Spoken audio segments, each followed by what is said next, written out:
అయితే దేవుడిచ్చిన మహాకృపను బట్టి ఈరోజు నేను మీతో మాట్లాడే మాటలు ఏమిటంటే, ప్రభువు అంటే సాతాను అపహరించింది తిరిగి ఎలా మనము పొందుకోవాలి. దేవుడు మనకు అన్ని ఆధిక్యతలు ఇచ్చాడు, కానీ all those things were stolen by Satan. So today's my message is, నా వర్తమానం ఏమిటంటే, take back what the enemy has taken from you or taken from me. మన నుండి సాతానుడు ఏదైతే తీసుకొని ఉన్నాడో అది మనము తిరిగి తీసేసుకోవాలి. శత్రువు నీ నుండి ప్రభు ఇచ్చిన ఏ ఆశీర్వాదమైనా దొంగిలించి ఉంటాయి. శత్రువు అంటే ఎవడు? సాతానుడు. ప్రభు నీకు అన్ని విధాలుగా ఆశీర్వదించి ఉన్నాడు.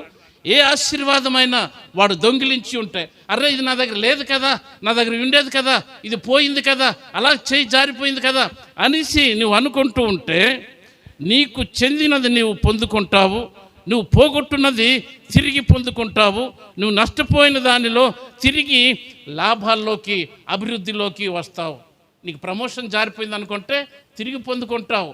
ఉద్యోగం తప్పిపోతుంది అంటే మళ్ళీ నీకోసం క్రియేట్ చేయబడుతుంది. పరీక్ష తప్పిపోతుందంటే మళ్ళీ నీకు జ్ఞానము అనుగ్రహించబడుతుంది. యావరేజ్గా ఉన్న నీకు మొదటి ర్యాంకులో పాస్ అయ్యే కృప దేవుడు అనుగ్రహించబోతున్నాడు. Because what God has given to us, everything is being stolen by Satan. వాడు పనే అది. దేవుని పిల్లలది వాడు దొంగలించడం, దేవుని పిల్లలకి మిస్గైడ్ చేయడం. అయితే మనం ఏంటంటే, సంఘముగా దేవుడు మనకిచ్చిన ఆధిక్యతని, దేవుడు మనకిచ్చిన వాగ్దానాలని మనం కానీ జ్ఞాపకం చేసుకొని వాటి మీద ఆధారపడితే తిరిగి తప్పకుండా మనం బలవంతులమై ఫలవంతులమై సంఘానికి, కుటుంబానికి, అనేక మందికి ప్రయోజనకరమైన వారంగా ఉంటాం. ఈ క్షణంలో ఒక మాట జ్ఞాపకం చేసుకుందాం. యోహాను సువార్త 10వ అధ్యాయం 10వ వాక్యంలో ఈ విధంగా వ్రాయబడి ఉన్నది, దొంగతనమును హత్యను నాశనమును చేయుటకు వచ్చును, కానీ మరి దేనికిని రాడు. గొర్రెలకు జీవమును కలుగజేయుటకును అది సమృద్ధిగా కలుగుటకును నేను వచ్చి తినని నేను మీతో నిశ్చయముగా చెప్పుచున్నాను. యేసు ప్రభువారు తన తాలూకా మిషన్ను గురించి చెప్తా ఉన్నాడు. యేసు ప్రభువారు ఇక్కడ తన మిషన్కి, ఆ సాతాను తాలూకా మిషన్కి పోలిక కూడా, భేదము కూడా చూపిస్తూ ఉన్నారు. వాడు వచ్చింది దొంగతనం చేయడానికి, మీకు నాశనమును కలుగు చేయడానికి. నేను మాత్రం వచ్చింది మీకు సమృద్ధిగా ధ్యానము కలుగు చేయడానికి వస్తున్నాను అంటున్నాడు. అయితే ఈరోజు మన ధ్యానాంశము పై వాక్య భాగము కాదు, కానీ ఇది జస్ట్ ఒక మాట ఉటంకించడానికి, ఉపోద్ఘాతానికి చెప్తున్నాను. ఇది ధ్యానాంశము మాత్రం కాదు. అయితే ప్రభువారు తన పరిచర్యను తాను పరిచయం చేస్తున్నారు, తాను దేనికి వచ్చాడా అనేసి. కనుక ప్రియమైన దేవుని బిడ్డలారా, ఈరోజు మనం నేర్చుకుని పోతున్నది ఏంటంటే, దేవుని ప్రజలకు వక్రదారి పట్టించే సాతాను ప్రతినిధులకు, సాతానుకు ఈ వాక్యము ఏం చెప్తుందంటే, ఎనిమి, శత్రువు అని చెప్తోంది. చాలామంది మంచి మాటలు చెప్తారండి, కానీ దాంట్లోన చాలా భయంకరమైన, మనకి దారి తప్పే మార్గాలకు తీసుకువెళ్ళే బోధలు కూడా చేస్తారు. వాళ్ళందరూ కూడా సాతాను ప్రతినిధులు. వాళ్ళందరూ కూడా తెల్లబట్టలే వేసుకోవచ్చు గాక, ఏసునామమే ఉపయోగించవచ్చు గాక, కానీ వారి పర్సనల్ ఎజెండాస్ వారు నెరవేర్చుకోవడానికి చేస్తూ ఉంటారు. కనుక శత్రువుకి, దొంగకి 3 రకాల ఎజెండా ఉంటుంది, అనగా 3 రకాల కార్యాలు ఉంటుంది. అది ఈరోజు తెలుసుకుందాం. సాతాను తాలూకా 3 రకాల ఎజెండా మనది ఏ విధంగా మనకు నాశనం చేస్తూ ఉన్నాడు. అందులో మొదటిది ఏంటంటే, he wants to dispossess you of what is rightly yours. అంటే సాతానుడు నీకు అధికారికంగా, హక్కుగా ఏదైతే చెంది ఉంటుందో అది నీ నుండి డిస్పోసెస్ చేయడానికి, తొలగిపోవడానికి, నీకు కాకుండా చేయడానికి సాతానుడు ప్రయత్నిస్తూ ఉంటాడు. అనగా నీకు చట్టపరంగా, న్యాయబద్ధంగా చెందాల్సినవి నీకు కాకుండా చేస్తాడు. నువ్వు అనుకుంటావు, అరే ఇది నాకెందుకు రాలేదు, అన్యులకు ఎందుకు వచ్చేసింది, నేను ఇంతగా ప్రార్థన చేశాను కదా, పాస్టర్ గారు ఇంతగా ప్రార్థన చేశాం కదా అనేసి మనం భావిస్తూ ఉంటాం. ఏమీ లేని అన్యులకి ఆ జాబో, ఆ పోస్టో, లేకపోతే రికమెండేషన్ పనిచేసేయడం జరిగిపోతూ ఉంటుంది ప్రియులారా. అలాగే దేవుడు నీకు ఆశీర్వదించినవి నీకు కాకుండా, చెందకుండా చేయడానికి శత్రువు సాతానుడు నిరంతరము వాడు తాలూకు పనే అది. మనం అనుకుంటూ నా పని నేను చేసుకుంటాను అనేసి, కానీ సాతానుడు మాత్రం మనకు వ్యతిరేకంగా, దేవుడు మనకిచ్చిన ఆశీర్వాదాలకు వ్యతిరేకంగా నిరంతరము వాడు పనిచేస్తూనే ఉంటాడు. మనకు దుఃఖ పెట్టడానికి, మన తండ్రి అయిన దేవునికి వ్యతిరేకంగా పనిచేయడానికి. కనుక నీవు ఆశీర్వదించబడుట సాతానుడికి, సంఘము ఆశీర్వదించబడుట సాతానుడికి ఇష్టం లేదు. నువ్వు సంతోషంగా ఉండి దేవుని మంచితనాన్ని అనుభవించుట శత్రువైన సాతాను చూచి ఓర్వలేని పరిస్థితి. కనుక పరిశుద్ధ గ్రంథమైన బైబిల్లో చూస్తే దేవునిచే ఆశీర్వదించబడిన వారిని వాడు ముట్టకుండా, డిస్టర్బ్ చేయకుండా ఉండిన ఘటనలు మనం చూడలేదు. దేవునిచే ఆశీర్వదించబడిన ఆదాము అవ్వలకు ఎంతగానో మోసము చేశాడు, సర్వ మానవ జాతికి పాపములో పడేశాడు. ఆ తర్వాత ఏం చేశాడు? దేవుడు అధికముగా ప్రేమించి అధికముగా ఆశీర్వదించిన యోబుకి కూడా ముట్టేసుకున్నాడు. చూడండి, యోబుకి కూడా, అంటే ఎవడికి దేవుడు ఆశీర్వదిస్తే వాడికి వాడు ముడుతూనే ఉంటాడు. అంటే మనకు శ్రమ వచ్చింది, నష్టం వచ్చింది, కష్టం వచ్చింది, అందాల్సింది అందకుండా పోతుంది అంటే ప్లీజ్ యూ మైండ్ దట్ నీవు దేవుని ఆశీర్వాదములో ఉన్నావు. దేవుడు నీకు విడిచిపెట్టలేదు, నువ్వు విడవబడలేదు. దేవుడు నిన్ను ఆశీర్వదిస్తున్నాడు కనుక, దేవుడు నిన్ను ప్రేమిస్తున్నాడు కనుక సాతానుడు డిస్టర్బ్ చేస్తున్నాడు. కానీ ఆ డిస్టర్బెన్స్ తాత్కాలికమే. వాడు తాత్కాలికంగా నిరోధించగలడేమో కానీ దేవుడు ఇస్తానన్నది ఆపలేడు. కనుక ప్రియమైన దేవుని బిడ్డలారా, మనము వాడు మోసగాడు, దొంగ అని ఎరిగి ఉన్నాం. కనుక వాడు మనకి ఏదైతే మనం కలిగి ఉన్నామో, that what is opt for us, that what is allowed to us, he wants to tries to disposes those things from us. అంటే మనకు చెందినవి మనకి కాకుండా వాడు తొలగించడానికి నిరము ప్రయత్నిస్తూ ఉన్నాడు.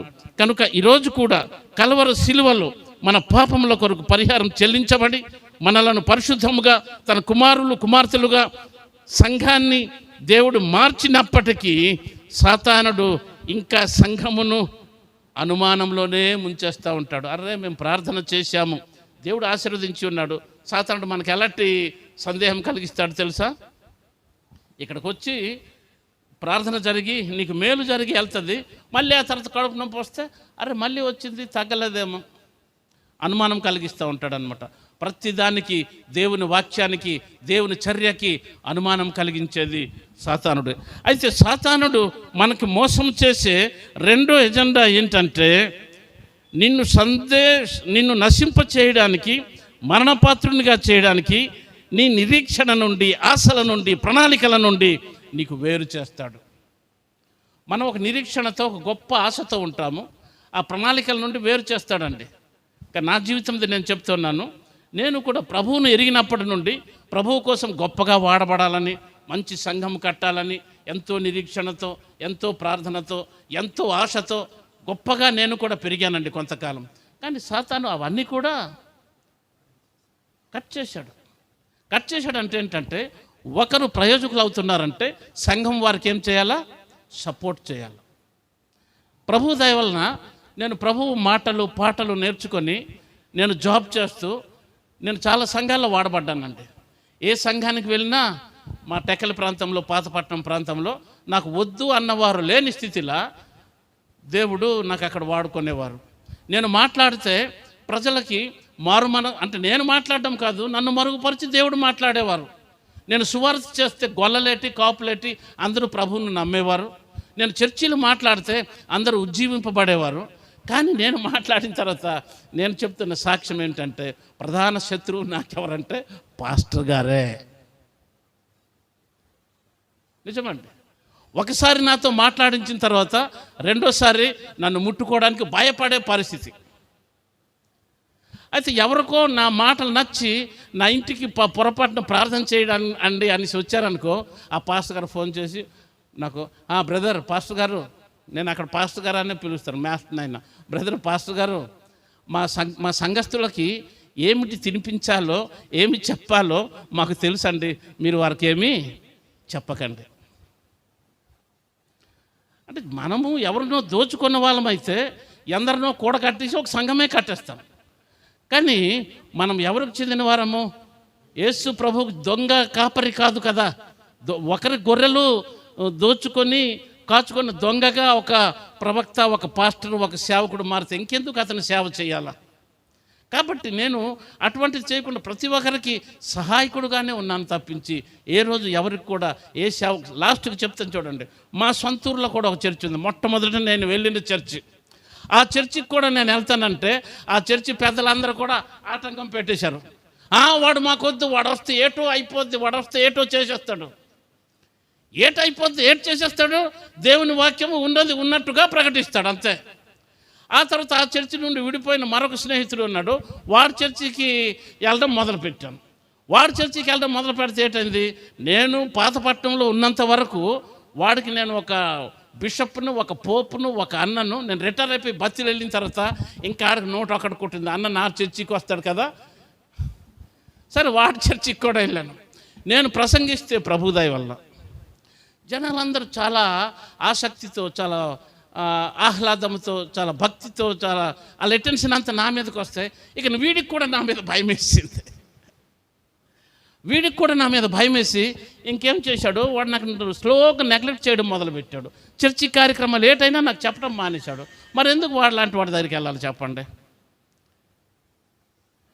నేనేం అంటే తెలియచేస్తున్నా, సాతాను తాలూకా కుయుక్తులు ఎవరి ద్వారా ఎక్కడ నుండో రాదు. సంఘము ద్వారానే, సేవకుల ద్వారానే, లేకపోతే ఇంకెవరి ద్వారానే వచ్చి మనం చాలా చాలా నెగ్లెక్ట్ చేయబడుతుంటాం చాలాసార్లు. కనుక మనలను మన నిరీక్షణ నుండి, ఆశల నుండి, ప్రణాళికల నుండి మనకు సాతానుడు దూరం చేయడానికి తన తాలూకా కోహార్ట్స్ అంటే ఎవరు? అనుచరులు. తన తాలూకా అనుచరులను ఎక్కడ ఉంచుతాడు? మనలోనే ఉంచుతాడు కదా. యూదా ఇస్కరియోతుకి ఎక్కడ ఉంచాడు? ఆ 12 మందిలోనే ఉంచాడు. అది సాతాను తాలూకా అంత బలమైన పని. కనుక ప్రియమైన దేవుని బిడ్డలారా, మూడవదిగా నువ్వు చేసే ప్రతి మంచి పనికి, అభివృద్ధికి వాడు నిరోధించువాడు. ఎవడు? సాతాను. నిరోధిస్తూనే ఉంటాడు. నిన్ను అవమానపరిచి, నిన్ను తగ్గించి, నీకు ఏమీ కాకుండా పనికి రానిగా వానిగా చేయడమే వాడి తాలూకా పని. కాబట్టి ప్రియ స్నేహితుడ, సహోదరి, నువ్వు ఒక నెగ్లెక్ట్ చేయబడుతూ ఉండవచ్చు. నీ కుటుంబంలో కావచ్చు గాక, లేకపోతే నీ అత్తమామల దగ్గర కావచ్చు గాక, లేకపోతే మీ బాగారుల దగ్గర కావచ్చు గాక, లేకపోతే నీ పెనిమిటి దగ్గర కావచ్చు గాక, లేకపోతే నీ భార్య నీకు హీనపరచవచ్చు గాక. కానీ ఇదంతా కూడా దేనివల్ల జరుగుతుందంటే సాతాను తాలూకా ఎజెండా అక్కడ పనిచేస్తూ ఉంది. ఎందుకంటే దేవుడు నిన్ను అధికంగా ప్రేమిస్తున్నాడు. కాబట్టి నీ నిరీక్షణ నుండి, నీ ఆశల నుండి, నీ ఏర్పాటు నుండి ఆ స్థితికి, ఆ స్థానంకు, ఆ మంచి సాక్షి జీవితానికి నువ్వు వెళ్లకుండా సాతానుడు నీ అన్నదమ్ముల ద్వారా, అక్క చెల్లెల ద్వారా, ఇంటి పెద్దల ద్వారా, తల్లిదండ్రుల ద్వారా, భర్త ద్వారా, భార్య ద్వారా, స్నేహితుల ద్వారా, లేకపోతే కార్యాలయపు అధిపతుల ద్వారా నీకు డిస్టర్బ్ చేసి, నీకు మనశ్శాంతి లేకుండా నీ సాక్షి జీవితమును పోగొట్టి నీకు పనికి రాకుండా చేయడమే సాతాను తాలూకా పని అయి ఉన్నది. కనుక ప్రియమైన దేవుని బిడ్డలారా, సాతానుడు ఏదైతే నీ నుండి కాజేశాడో,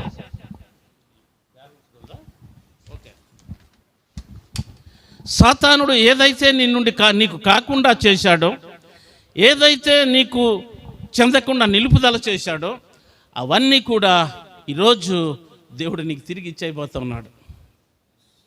నిజంగానే ఏదైతే ఇది నాది కాదు అనుకుంటున్నావో, అది ఇంకా నాకు రాదు అనుకుంటున్నావో, ఇది ఇంకా నాకు తగ్గదు అనుకుంటున్నావో, ఆ క్లచెస్ నుండి దేవుడు ఈరోజు నీకు విడుదల చేసే మాటలను తెలియజేయడానికి ఇష్టపడుతున్నాడు. శత్రువు నుండి లాగేసిన తిరిగి నువ్వు పొందుకొనుచున్నావు. You are about to recover, you are about to restore, you are about to regain, you are about to possess your position. అంటే నువ్వు రికవర్ చేస్తావు, తిరిగి పొందుకుంటావు. నీ తాలూకు ఆస్తిని కానీ, నువ్వు పోగొట్టుకున్న ప్రతిష్టను కానీ, నువ్వు పోగొట్టుకున్న ధనాన్ని కానీ, నువ్వు పోగొట్టుకున్న ఆరోగ్యాన్ని కానీ, నువ్వు పోగొట్టుకున్న మంచి పేరును కానీ, లేకపోతే నువ్వు పోగొట్టుకున్న ప్రతిష్టను కానీ దేవుడు ఈ రోజు నుండి నీకు తిరిగి ఇవ్వబోతున్నాడు ప్రియులారా.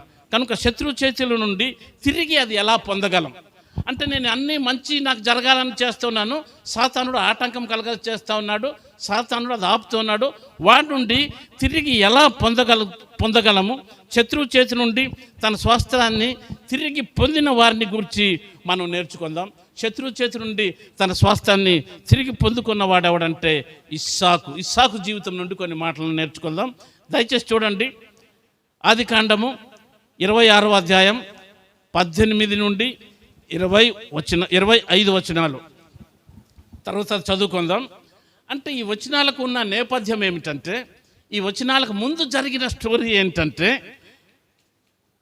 ఆ కాలంలో ఇస్సాకు ఆ దేశంలో కరువు రాగా ఫిలిస్తీయుల దేశమైన గెరారులో నివసించడానికి వెళ్ళాడండి. తాను నివసించు దేశంలో కరువు వస్తే అతను గెరారులో నివసించడానికి వెళ్ళాడు. ఆ చోటులో కరువు విలయతాండం చేస్తూ ఉండేది. అయినను నాటి కరువు ప్రకృతి ప్రభావాలకు విరుద్ధముగా ఇస్సాకు విత్తనములు వేయగా 100 పంట పండేసింది. కరువుల కాలంలో ఇస్సాకునకు మాత్రం అన్నీ అనుకూలంగానే జరిగింది. ఎవ్వరికి పంటలు పండలేదండి. ఒక ఇస్సాకుకు మాత్రం అన్నీ అనుకూలంగానే జరిగింది. అందరికీ కరువు, ఇస్సాకు మాత్రం విస్తారమైన పంట. ప్రతి ఒక్కరి వ్యవసాయ క్షేత్రాలు ఎండిపోయాయి, ఇస్సాకు మాత్రం ఫలభరితమయ్యాయి. అయితే అక్కడ ఇస్సాకు యొక్క విజయాన్ని చూసి ఆ దేశ ప్రజలు, ఫిలిస్తీయులు అసూయ చెందినట్లుగా ఆ చరిత్రలో మనం చూస్తున్నాం ముందుకు వెళ్తే. ఎందుకంటే ఇస్సాకు 100 అభివృద్ధి చెందుతున్నాడు. ఇస్సాకు అధికంగా పంట పండింది. ఆ ఫిలిస్తీయుల రాజుతోటి సైతం, అబీమెలెకు సైతము, ఆ ఫిలిస్తీయులు కూడా ఇస్సాకును చూసి అసూయ పడినట్లుగా మనం చూస్తున్నాం. కనుక ప్రియమైన దేవుని బిడ్డలారా, కష్టకాలంలో, లోటులో ఉన్న సమయాల్లో, దారులు లేని ఎడారి లాంటి పరిస్థితుల్లో దేవుడు తనను వెంబడించు వారి విషయములో దేవుడు నెగ్లెక్ట్ చేయడు. నీకు ఇంట్లో అన్ని అనుకూలమే కాదు, ప్రతికూలమే. నీకు ఇంట్లో ఎవరు పడరు, అత్త పడదు, మామ పడదు, లేకపోతే ఆడపడుచులు పడరు, లేకపోతే అన్నదమ్ములు పడరు, లేకపోతే తల్లిదండ్రులు పడరు, లేకపోతే ఏదో నీకు అన్ని డిస్టర్బెన్స్ కలిగి ఉండవచ్చు గాక. లేకపోతే నీకు సబ్జెక్ట్స్, నువ్వు చదువుకున్న పిల్లవో అయితే నీకు సబ్జెక్ట్స్ కూడా కుదరనిది, నీ తలకు అది ఎక్కటం లేదు, నువ్వు అది జ్ఞాపకం ఉంచుకోలేకపోతున్నావు, ఆ ప్రాబ్లమ్స్ని నువ్వు అర్థం చేసుకోలేకపోతున్నావు. సాతానుడు కలిగించిన ఆటంకమే. కానీ దానికి ఒక వ్యూహము, వీడు ఎందుకు 100 పంటలు పండించగలిగాడు అంటే, వాడు దేవుని నమ్ముకున్నాడు, దేవునిపై ఆధారపడ్డాడు. ఆ తర్వాత ఏం చేశాడు, అధునాతనమైన టెక్నాలజీని ఉపయోగించాడు. మనం చూడండి, దేవుడు మనకిచ్చిన వనరులను, దేవుడు మనకిచ్చిన జ్ఞానాన్ని మనం ఉపయోగించకుండా కేవలం దేవుడి వైపు చూస్తూ, దేవుడు ఇది చేసి అంటే దేవుడు కూడా ఏం చేస్తాడు, హీ గేవ్ సమ్ లాస్.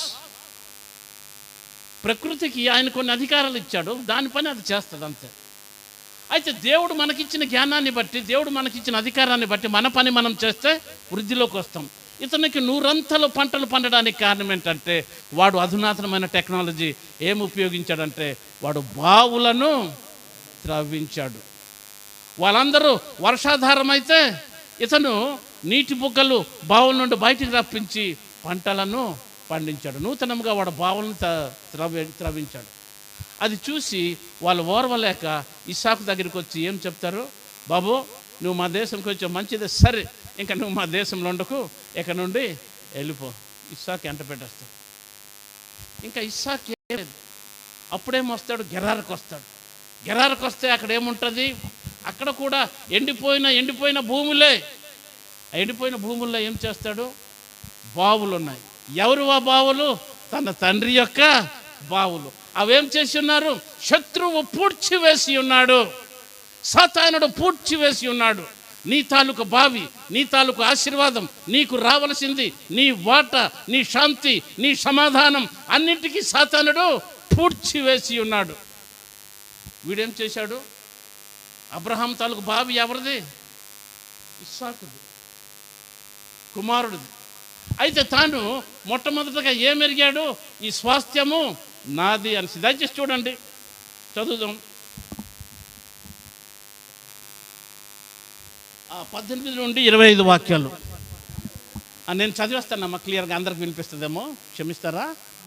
ఎలా చేస్తారు? అప్పుడు తన తండ్రి అయిన అబ్రహాము దినములలో త్రవ్విన నీళ్ల బావులు ఇస్సాకు తిరిగి త్రవ్వించెను. ఏలయనగా అబ్రహాము మృతి పొందిన తర్వాత ఫిలిస్తీయులు వాటిని పూడ్చివేసిరి. అతడు తన తండ్రి వాటికి పెట్టిన పేర్లు చొప్పున తిరిగి పేర్లు పెట్టెను. మరియు ఇస్సాకు దాసులు ఆ లోయలో త్రవ్వగా జలలు గల నీళ్ల బావి దొరికెను.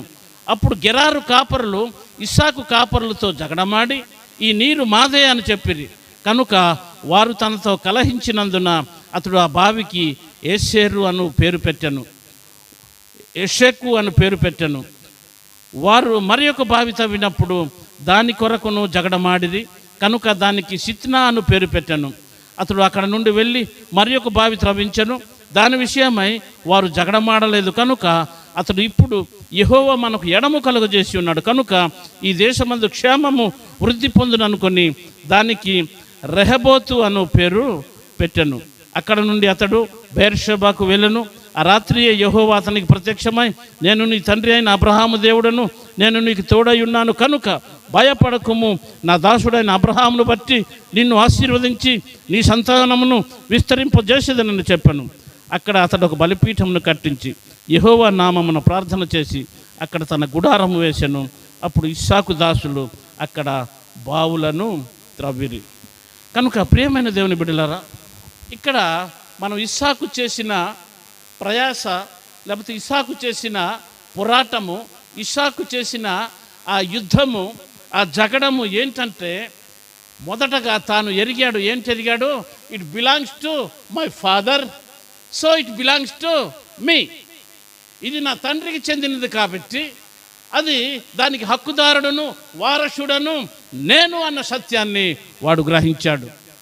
If you feel and if you mind, మీ పరలోకపు తండ్రి శ్రీమంతుడు, మీ పరలోకపు తండ్రి జ్ఞానవంతుడు, మీ పరలోకపు తండ్రి ఆరోగ్య ప్రదాత, మీ పరలోకపు తండ్రి మీకోసం అన్నీ చేశాడు అని, అన్ని ఉంచాడు అని నీవు కానీ గ్రహించగలిగితే నువ్వు అది క్లెయిమ్ చేయగలవు.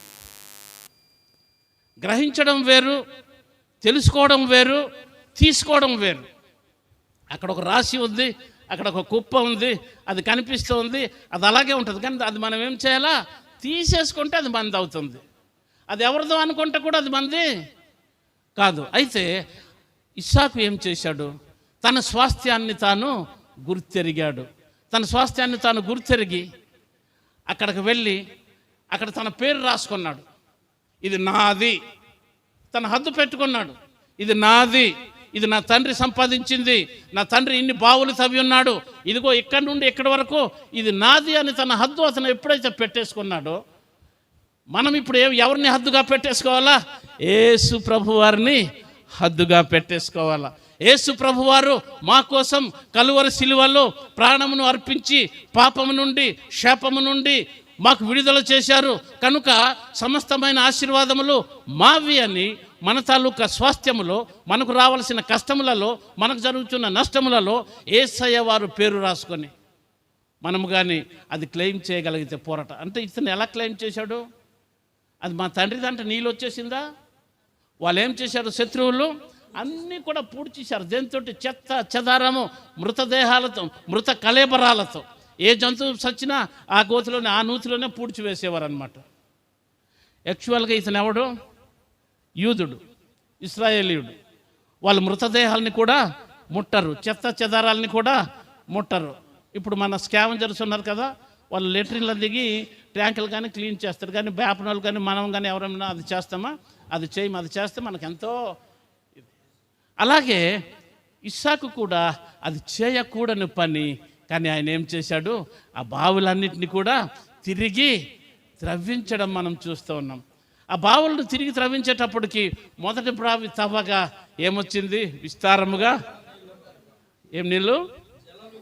జలలు గల నీళ్లు పారాయట. చూడండి, అంతవరకు పండుకొని ఉన్నారు ఎవరు?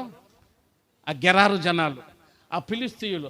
అక్కడ నీళ్ళు రాకనే ఇక్కడ పరిగెట్టి వచ్చి ఇది మాది అంటా ఉన్నాం.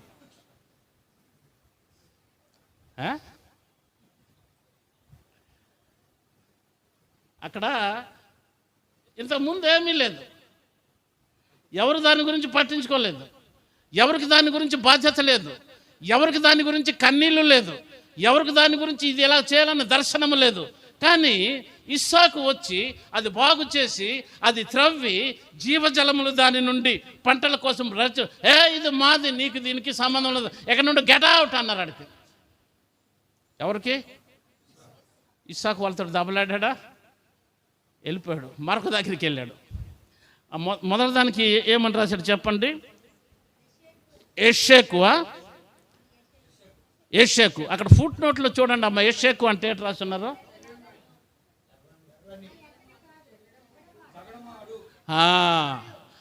ఇక్కడ ఫైటింగ్ జరిగింది కాబట్టి ఇది జగడమాడు చోటు, అది జగడమాడు చర్చి, లేకపోతే ఇంకేదో సంథింగ్. ఓకే, కానీ వీడు జగడమాడి వాళ్ళకి మళ్ళీ అది ఇచ్చేసి వచ్చేసాడు. ఇస్సాకు అది వదిలేశాడండి. ఇస్సాకు తవ్వితే నీళ్ళు వచ్చింది. అరే నేను నా లేబర్సు నా మంది కష్టపడ్డాము, మీరు పోతారో పోరా అనేసి వాళ్ళతో యుద్ధం చేయలే. యుద్ధము యెహోవాదే, ఆయన చూసుకుంటాడనేసి ఈ నీతిమంతుడు ఈ అబ్రహాము కుమారుడు ఏం చేశాడు? అది విడిచిపెట్టేసి వచ్చేసాడు. మరి యొక్క 21 వాక్యం చూడండి, 21. వారు మరి యొక్క బావి తవ్వినప్పుడు దాని కొరకును జగడమాడి కనుక దానికి షిత్నా అను పేరు పెట్టి. చూడండి ఏం చేశాడు? మరి యొక్క బావి తవ్వాడు. షిత్నా అంటే ఏంటంటే ఫుట్ నోట్ చూడండి, అది కూడా ఒక విరోధమే. అది కూడా వదిలేశాడండి, అయితే చూడండి ఇతను పడిన ప్రతి ప్రయాసలో గాడ్ వాజ్ విత్ హిమ్, దేవుడు ఆయనతో ఉన్నాడు. దేవుడు నీతో మీతో మీ ఇంట్లోనే ఉంటే ఏ జగడం కూడా రాదు. ఒకళ్ళు జగడం వచ్చినా మీదే సక్సెస్. మిమ్మల్ని చూసి వాళ్ళే మారుతారు, కానీ ఆ ఇల్లు విడిచి మీరు వెళ్ళనవసరం లేదు. వాళ్ళే మారిపోయి వాళ్ళ గుణాలు విడిచి మీకు సరెండర్ అయిపోతారు. అది ఎక్కడ ఉందంటే మనిషి తాలూకా అండర్స్టాండింగ్లో ఉంటుంది ప్రతిదీ కూడా. దేన్ని అండర్స్టాండింగ్? దేవుని వాక్యాన్ని అర్థం చేసుకొని క్రీస్తుకు కలిగిన ఈ మనస్సును మీరు కలిగి ఉండుడి. క్రీస్తుకు కలిగిన ఈ మనస్సు అంటే ఏంటి? ఆయన తాలూకా క్యారెక్టర్, ఆయన తాలూకా మూర్తిమత్వము మనము కలిగి ఉండాలి. Then only our petitions, our prayers, మన ప్రార్థనలు, మన విజ్ఞాపనలు అంగీకరించబడతాయి. అడ్డడ్డంగా తిరిగేసి, ఇష్టానుసారంగా తిరిగేసి, పాపపు జీవితాలు జీవించేసి, ఇతరుల మీద మిరియాలు కారాలు నూరుతూ, కత్తులు నూరుతూ, జగడములు చేయొచ్చు, పోరాటములు చేయొచ్చు. నువ్వు ప్రార్థన చేసినా, విజ్ఞాపన చేసినా ఆ విజ్ఞాపన అంగీకరించబడదు. కాబట్టి ఇందాక బ్రదర్ ఆరాధన వాక్యం చెప్పారు. ముందు ఏమని చెప్పారు? మీరు ఆరాధించకముందు మీరు పశ్చాత్తాపడి మీ ఆత్మలో మీరు సంపూర్ణులై పరిపూర్ణులై ఉంటే కానీ అంగీకరించబడదు. లేఖనం అది, ఆయన మాట కాదు, యేసయ్య వారి మాట. నువ్వు ఆరాధించడానికి వచ్చేటప్పుడు పలానోడితో నీకు ఒక ప్యాంట్ ఉందని తెలిస్తే ముందు బలిపీఠం దగ్గర నీ అర్పణలను విడిచిపెట్టి ముందాడి దగ్గరికి పరిగెట్టేళ్ళు సమాధానపడి ఆ తర్వాత వచ్చి నాతో సమాధానపడు. క్రమం అది. అవేవి లేకుండా మా అత్తకి నాకు పడదండి, మా ఆయనకి నాకు పడదండి, మా ఆడపడచుకు మాకు పడదండి, అందుకే అలా వచ్చినప్పుడు తలుపు వేసానండి అని అలే చేసేస్తే ఇక్కడ ఏంటైంది?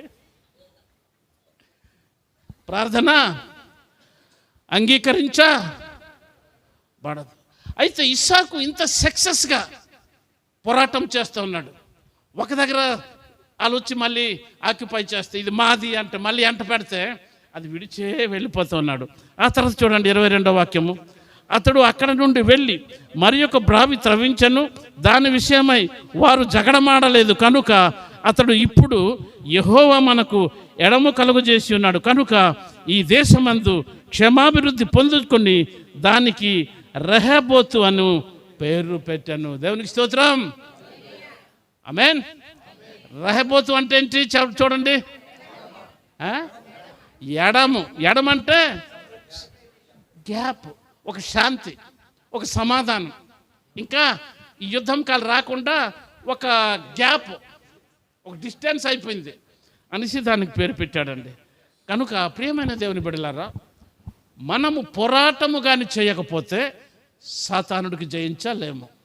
ఇస్సాకు జీవితంలో వచ్చింది మన జీవితంలో ఇప్పుడు మనం అనుభవిస్తూ ఉన్నాం. మన తండ్రి స్వాస్థ్యము మనం అనుభవించలేకపోతున్నాం. యేసయ్య వారు మనకిచ్చింది మనం అనుభవించలేకపోతున్నాం. కాబట్టి అవన్నీ మనము అనుభవించాలని దేవుడు మన పట్ల ప్రణాళిక కలిగి ఉన్నాడు.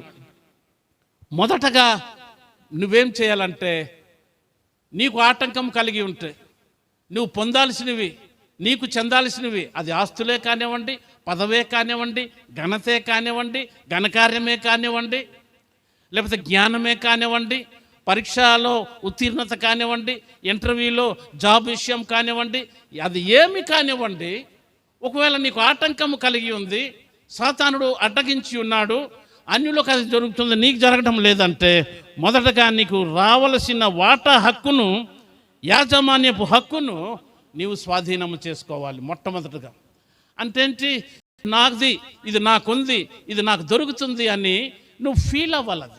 ఏ నామములో? యేసు నామములో. ఎందుకంటే ఆయన ప్రతి విధమైన బంధకములు, ప్రతి విధమైన చిక్కులు నీకు కలగకుండా నీకు ఆయన ఆశీర్వదించి ఉన్నాడు. కనుక ఒకడుకు ఏమైతే చెందుతుందో అది వాడు పొందుకొనడానికి ముందుగా సిద్ధపడాలి. అలాగే ఇస్సాకు తన తండ్రి స్వాస్థ్యమైన ఆ ప్రదేశానికి వచ్చాడు. కానీ అది శత్రువుల చేత ఆక్రమించబడి బావులు మూయబడి ఉన్నాయి. కానీ అతను ఏం చేశాడు? మొదటగా తన హక్కును, ఇది నాది అనుకున్నాడు, పోరాటం చేశాడు, తాను అది గెలుచుకున్నాడు. అయితే ఇంకోటి మనం దేవుని బిడ్డలుగా గుర్తుంచుకోవాల్సింది ఏంటంటే, మన స్వాస్థ్యాన్ని మనం గుర్తించి, మనం దేవుని వాక్యాన్ని చూసి, దేవుని వాగ్దానాన్ని చూసి వాటిలో మన పేరు రాసుకోవాలి. దేవుడు చేసిన వాగ్దానము ఏది అబద్ధమైనది కాదండి. వాగ్దానాలు వాగ్దానాలుగానే ఎందుకు ఉండిపోతున్నాయంటే, వాటిని మనం స్వాధీనం చేసుకోలేక, స్వతంత్రించుకోలేక. దేవుడు మాట ఇచ్చి మాట తప్పనివాడు, వాగ్దానం ఇచ్చి వాగ్దానాలు నెరవేర్చువాడు. అయితే ఆయన వాగ్దానం ఇచ్చడం మనకి ఇది జరగడం లేదు, దొరకడం లేదు. కారణం ఏంటి? అయితే ఒకటి సైతానైనా పని చేస్తూ ఉండాలా, లేదా మనకిచ్చిన వాగ్దానం తాలూకు జ్ఞానము మనకు లేక అది పొందుకొనడానికి మనము జాప్యం చేస్తూ ఉండాలి. ఆ మనోనేత్రములు మనది వెలిగించబడకుండా మనం ఇంకేదో వక్ర మార్గంలో ఉంటే కానీ అది మనకు కాకుండా పోదు. కాబట్టి ఆ విధంగా దేవుని బిడ్డలు దేవుని వాక్యంలో ఎదగాల. దేవుడు నిన్ను ఆశీర్వదిస్తానంటే నన్ను ఆశీర్వదిస్తాడని నిన్ను అన్న దగ్గర మన పేర్లు మనం రాసుకుంటే అది మనకు తప్పకుండా దొరుకుతుంది. మనం ఏమిటంటే అది పర్సనలైజ్ చేసుకోవాలంటా ఉన్నాడు దేవుడు. కనుక హౌ ఐసాక్ క్లైమ్డ్ ఇట్. అయితే దేవుడు ఇచ్చిన ఆశీర్వాదాన్ని ఇస్సాకు ఎలా పొందుకున్నాడు అంటే, అతని తాలూకా రైట్ ఓనర్షిప్ పట్ల అతను తన ఐడెంటిఫికేషన్ చూపించుకున్నాడు. నేను అబ్రహాము కుమారుడిని, అబ్రహాముకు చెందినవి నావి. కాబట్టి నీవు కూడా నీ క్లెయిమ్ ఎలాగుండాలంటే, నేను జీవము గల దేవుని సంఘమునకు చెందిన దేవుని కుమార్తెను, కుమారుడిని. నీ ఐడెంటిఫికేషన్ ఇతరులు గమనించగలగాల. నీ మార్పు చెందిన జీవితం ఇతరులు గమనించగలగాల. నీ మాదిరి చెందిన జీవితం ఇతరులు గమనించగలగాల. అప్పుడు అది సాతానుడు కూడా గమనిస్తాడు. నాయన చూసి నేను వెళ్ళనరా, వీడితోటి నేను సరిపోను, ఈయనలో ఉన్నవాడు పరిశుద్ధాత్మ దేవుడు, ఈయనలో ఉన్నవాడు నాకన్నా గొప్పవాడు, ఈయన దగ్గరికి వెళ్తే నాకేమి కుదరదు అని సాతాను నోరు మూసుకొని వెళ్ళిపోతాడు. ప్రియులారా, కనుక మనం ఏంటంటే దేనికోసం దేవుని బిడ్డలముగా మనము కూడా అబ్రహాము నామమును బట్టి కాదు కానీ యేసు నామమును బట్టి శత్రువు నుండి మనము పోగొట్టుకున్నది తిరిగి మన ఓనర్షిప్ మనం సంపాదించుకోగలం. మనం చెప్పాల్సింది ఏమిటంటే, యేసయ్య వారు నా కోసం మరణించారు, యేసయ్య వారు దీనికోసం శ్రమలు అనుభవించారు. దేనికోసం? నీ ఏ లోటు, ఏ ఆటంకము, ఏ అడ్డంకు, ఏ శాపము అయితే నువ్వు ఫీల్ అవుతా ఉన్నావో దానికోసం ఆయన శ్రమలు అనుభవించారు, దానికోసం ఆయన మూల్యం చెల్లించారు. కనుక నేడు నేనది స్వాధీనం చేసుకుంటాను అనే ధైర్యం నీకు ఉండాలి. దేవుని వాక్యంలో ఇట్ ఈస్ ఎన్ ఎక్సర్సైజ్. దేవుని వాక్యం ఏంటంటే ఇది ఒక వ్యాయామం, నిరంతరము. అది ఎక్సర్సైజ్ చేయకపోతే అది మనం పొందుకోలేము. మాటలు వినేస్తే కార్యాలు జరగవు. విశ్వసిస్తున్నానంటే విశ్వాసంకి మనం జీవం పోయాలి, విశ్వాసాన్ని ప్రకటించాలి. విశ్వాసభరితమైన జీవితం మనం జీవించేటప్పుడే ఏదైతే వాగ్దానం చేయబడి ఉన్నదో, ఏదైతే ప్రవచించబడి ఉన్నదో, ఏదైతే ప్రకటించబడి ఉన్నదో అదంతా మన జీవితంలో జరుగుతుంది ప్రియులారా. కాబట్టి దేని నిమిత్తమైతే ప్రభు మరణించారో, దేని నిమిత్తమైతే ప్రభు శ్రమపడ్డారో దాన్ని నీవు స్వాధీనపరచుకోవాలి. ఆయన నీ పాపాల కోసం మరణించి ఉంటే నీవు క్షమాపణ క్లెయిమ్ చేసుకోవాలి. ఆయన నీ పాపాల కోసం మరణించాడు అని ఈరోజు కూడా నువ్వు పాపం చేసి ఉంటే పాపం అంటే ఏంటి కాదండి, ఆజ్ఞ అతిక్రమించడమే పాపము. ఒకడికి కన్నెర్రగా చూడడమే, నిన్నే అనుకున్నట్టుకున్నాం, ఒకటికి ద్రోహి అనడమే పాపము. నరహత్య కంటే ప్రమాదకరమైనది. నేను జూమ్లో మనం మాట్లాడుకున్నట్లుకున్నాం కదా. అంటే పాపం అంటే ఇంకేదో అనుకోకండి. పాపం అంటే నిత్య జీవితంలో ప్రతిరోజు మనం నడిచే మన నడతలో, మన చూపులో, మన మాటలో మనం నిరంతరము ఓడిపోవాలని సాతానుడు నిరంతరం మనకి లోకం వైపు లాగుతూనే ఉంటాడు. చాలాసార్లు జారిపోతూ ఉంటాం, చాలాసార్లు పడిపోతూ ఉంటాం ప్రియులారా. అయితే మనం ఏంటి, మన పాపాల కోసం అతను మరణించారు అనేసి మనం గురించి క్షమాపణ కోరుకుంటే, మన వ్యాధి నిమిత్తం అతను మరణించి ఉంటే మనకు స్వస్థత వస్తుంది. కాబట్టి ఇవన్నీ కూడా మనం గ్రహించి జ్ఞానంతో క్లెయిమ్ చేసుకోవాల్సింది. ఎవరి దగ్గరికి వాళ్ళు ఎవడో ప్రార్థన చేస్తే నీకు స్వస్థత రాదండి. దేవుని యొద్దకు పోయి నీవే ప్రార్థించుకోవాలి. యేసుని నామంలో నీకున్న జబ్బుకు నీవే ఎల్లగొట్టుకోవాలి. ఇందాక ఏం పాట పాడాం? క్రైస్తవ సంగమ ఘనకార్యములు చేయు కాలము వచ్చే తెలుసునా. కాలం వచ్చిందండి, ఘనకార్యములు చేయు కాలం. సంఘానికి ఆయన అందుకే ఉంచాడు. ఆయన లేడు, ఆయన తనకు శరీరం నీవై ఉన్నావు. You are the Christ, he's the head. కనుక ఆయన చేయాల్సిన ప్రతి పని నీవు చేయగలవు. చేయలేనంటే అది ముగిసిపోయిందంటే నువ్వు బైబిల్కి వక్రభాష్యం చెప్తున్నావు, బైబిల్కి తప్పుగా బోధిస్తూ ఉన్నావు. నా యందు విశ్వాసం ఉంచేవాడు నాకన్నా గొప్ప కార్యములు చేయును అన్నవాడు అబద్ధికుడు కాడు. అది ఆది అపొస్తలుల కాలంలో ఆగిపోలేదు. అలాగని ఎక్కడో స్వస్థతలు జరిగిపోతున్నాయి పరిగెట్టండి అని నేను చెప్పటం లేదు. నీకున్న విశ్వాసాన్ని కానీ నీవు ప్రయోగిస్తే తప్పకుండా ఆ ప్రయోగం తాలూకా ప్రతిఫలం చూస్తాం. ప్రతి యాక్షన్కి ఒక రియాక్షన్ ఉంటుంది కదా.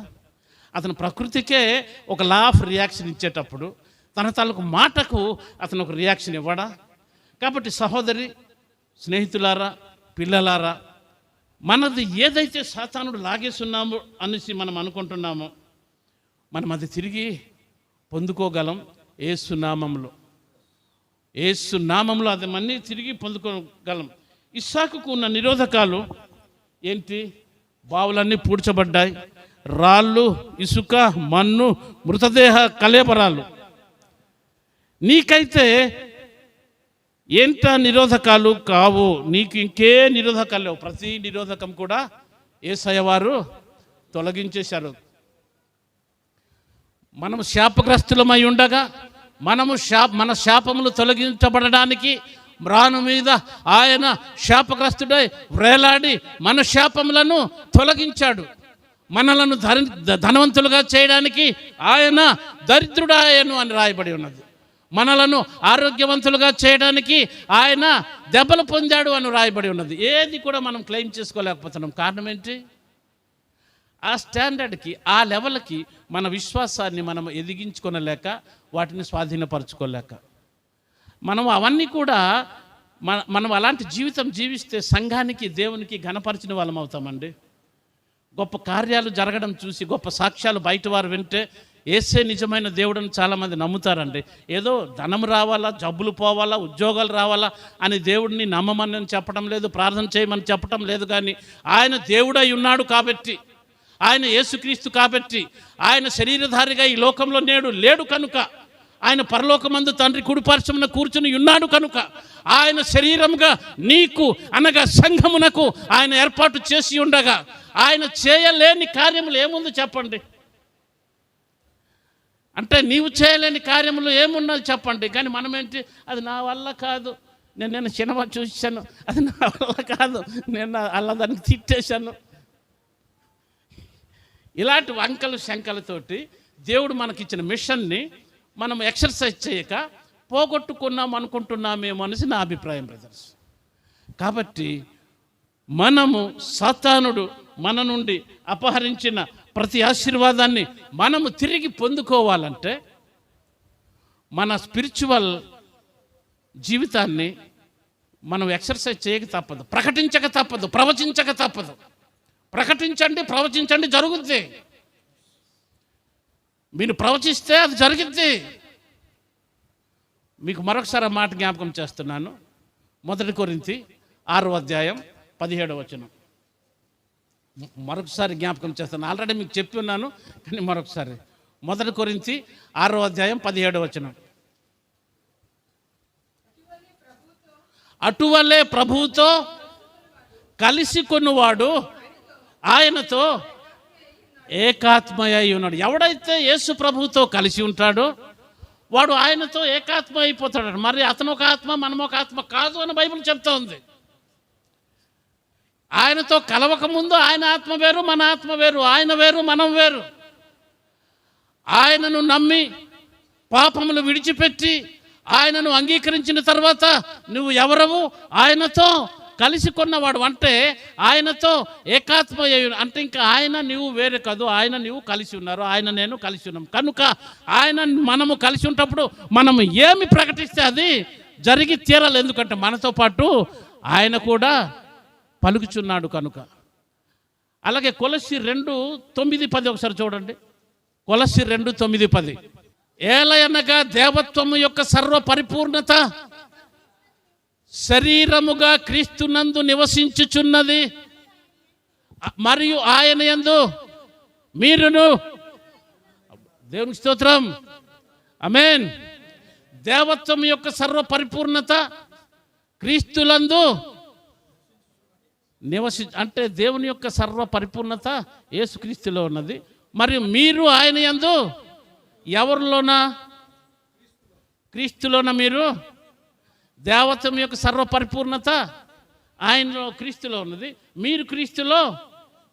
అంటే దేవత్వం యొక్క పరిశుద్ధత, సంపూర్ణత తండ్రి నుండి కుమారుడికి, కుమారుడి నుండి సంఘానికి, నీకు నాకు రావటం లేదా?